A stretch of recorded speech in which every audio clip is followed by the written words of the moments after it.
Hello बच्चों, कैसे हैं आप लोग। आई होप आप सभी अच्छे होंगे। सो बेसिकली आज हम लोग class 9th mathematics chapter number 11 surface area and volume के बारे में डिस्कस करेंगे। इस चैप्टर के क्वेश्चन सॉल्व करने से पहले इस वीडियो में हम 11.1 एक्सरसाइज के बेसिक्स के बारे में बात करेंगे। आप चैप्टर को अगर ध्यान से पढ़ेंगे तो इस पूरे चैप्टर में कोन के बारे में बातचीत हो रही है। तो सबसे पहले हम लोग कोन के बेसिक्स के बारे में बात करेंगे। आपने कोन शेप की चीज़ें कभी ना कभी आपने अपनी लाइफ में ज़रूर देखी होंगी। अगर इसकी एग्जांपल की बात करें सो बर्थडे कैप आपने ज़रूर देखा होगा, वो कोन शेप का होता है। इसके अलावा आइसक्रीम कोन हो गया, फनल हो गया जो आप केमिस्ट्री में यूज़ करते हैं। बहुत सारे ऐसे शेप्स हैं जो कोन शेप में होते हैं। सो कोन में बेटा क्या होता है, बेसिकली इसमें दो हाइट्स होती हैं। एक हाइट वर्टिकल हाइट होती है जिसको हम लोग एच से डिनोट करते हैं। इसको वर्टिकल हाइट हम लोग इसलिए बोलते हैं क्योंकि ये वाली हाइट बेस से 90 डिग्री का एंगल बनाती है। इसका बेस सर्कुलर शेप में होता है तो इसमें रेडियस भी होती है और डायमीटर भी होता है। और इन दोनों को हम कॉपी में मेंशन कर लेंगे। रेडियस ऑफ द बेस जिसको हम लोग आर से डिनोट करते हैं और डी से डायमीटर ऑफ द बेस। इसके अलावा मैंने आपको बताया इसमें दो हाइट होती हैं। तो जो दूसरी हाइट होती है बेटा उसको हम लोग स्लैंट हाइट बोलते हैं जिसको एल से डिनोट करते हैं। इसको हिंदी में तिर्यक ऊंचाई बोलते हैं। तो इसको भी कॉपी में मेंशन कर लेंगे। L is equal to slant height of the base. तो आप समझ चुके होंगे यहाँ तक। फिलहाल आगे बढ़ते हैं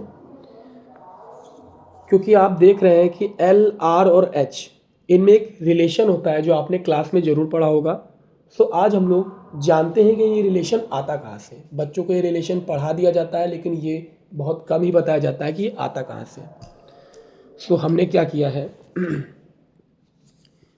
कोन में एक ट्रायंगल ए बी सी को ऐसे सेट कर लिया है और इस ट्रायंगल को हम लोग क्या करेंगे, बाहर ले लेंगे।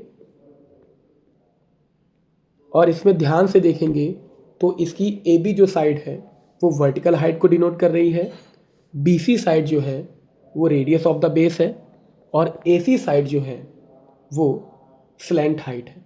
इसको हम लोग फिगर में मेंशन कर लेंगे।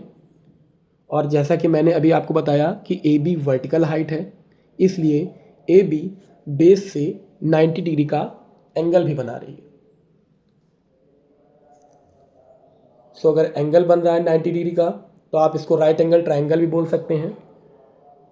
सो हम लोग क्या करेंगे, ट्रायंगल ए बी सी में पाइथागोरस थ्योरम की हेल्प से एल, एच और आर में एक रिलेशन बनाएंगे जो कि आपको पता है। आपको ये भी पता है कि पाइथागोरस थ्योरम क्या होती है। मैं आपको रिवाइज करा देता हूँ।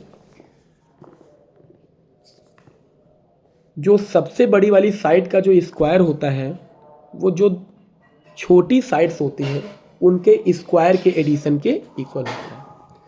मतलब हाइपोटेनस का जो स्क्वायर होता है वो परपेंडिकुलर का स्क्वायर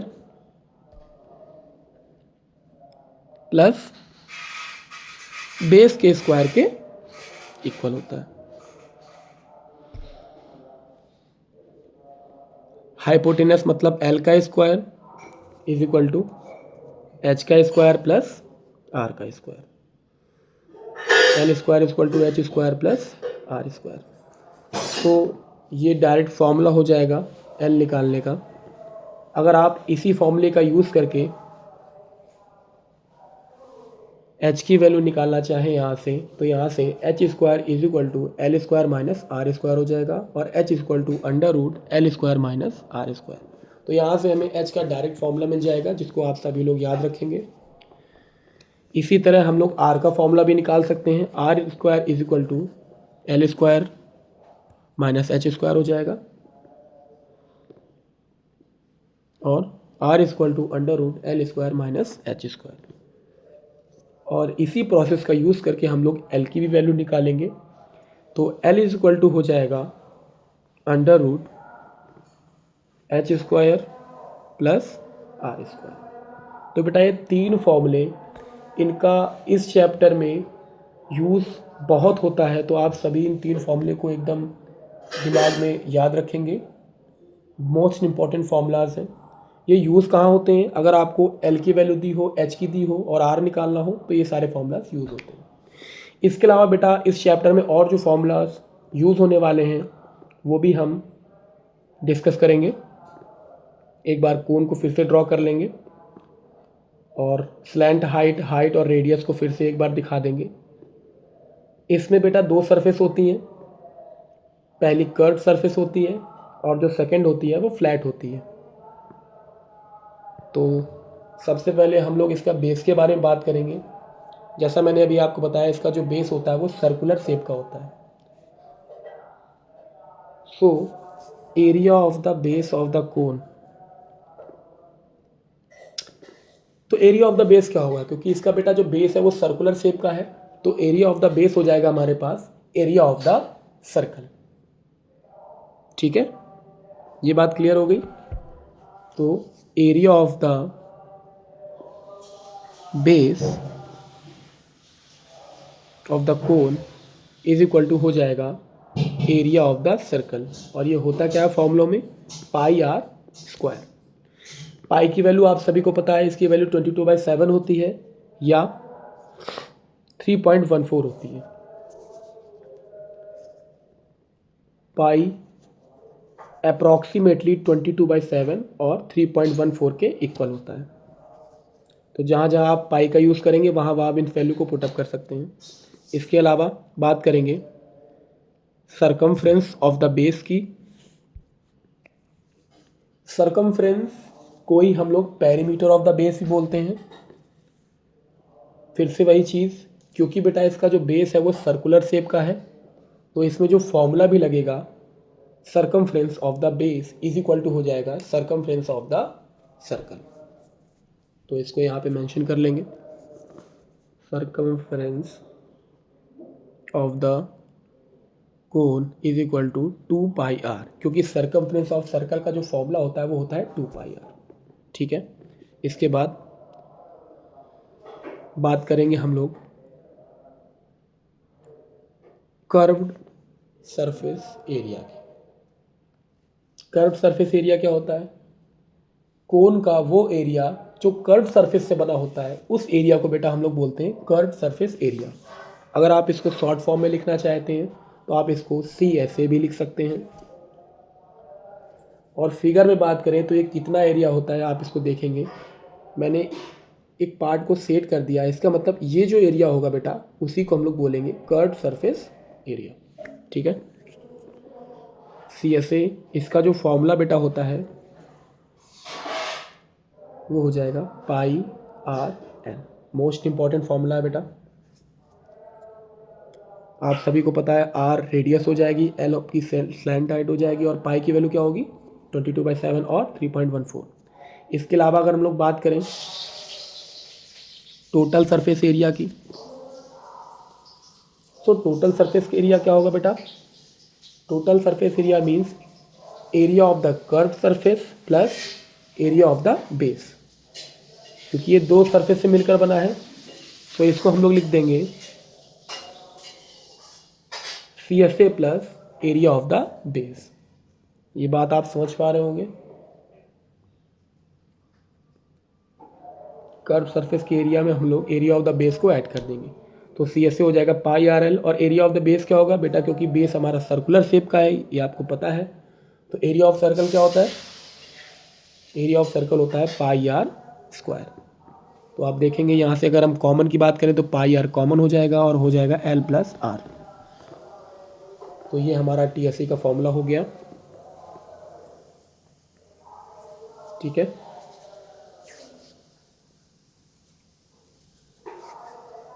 अब बेटा क्या करते हैं,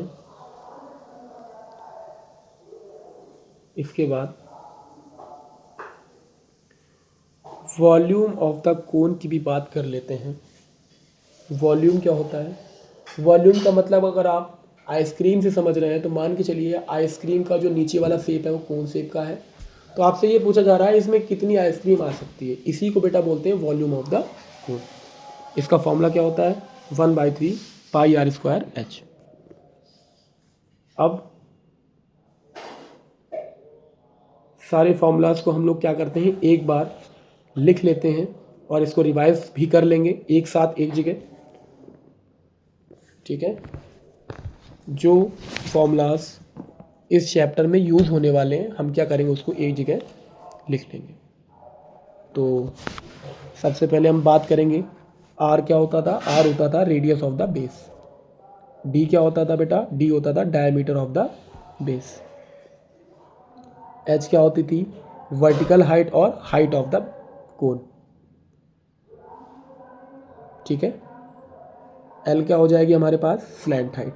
अगर बेटा क्वेश्चन में केवल हाइट लिख के आ रहा है कि height is equal to something, तो आप मान के चलिए वो हाइट हमारी वर्टिकल हाइट ही होगी। ठीक है, इसके बाद पहला फॉर्मूला हमारा हो जाएगा C S A, curved surface area, pi R L. अगला फॉर्मूला हो जाएगा बेटा T S A, total surface area, pi R L plus R. इसके बाद बेटा बात करेंगे वॉल्यूम, क्या हो जाएगा? 1/3 पाई आर स्क्वायर एच।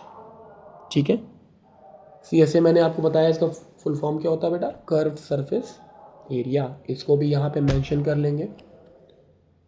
और ऐसे ही बेटा टी एस ए का जो फॉर्मूला होगा, फुल फॉर्म जो होगी बेटा इसकी, total surface area.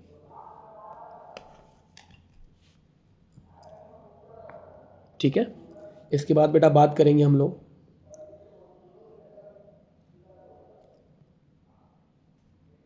Area of the base. Base किस शेप का होता है बेटा? सर्कुलर। तो एरिया ऑफ द बेस क्या हो जाएगा? Pi r square. Circumference of the base, circumference को बेटा हम लोग पेरीमीटर बोलते हैं, तो सरकमफ्रेंस ऑफ द बेस क्या हो जाएगा? 2 पाई आर। ठीक है,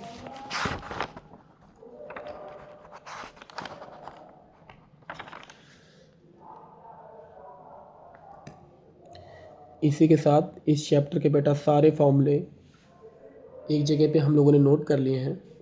आप सभी क्या करेंगे, इनको अच्छे से लर्न कर लेंगे ताकि जब हम आगे चैप्टर पढ़ाएं तो आपको सभी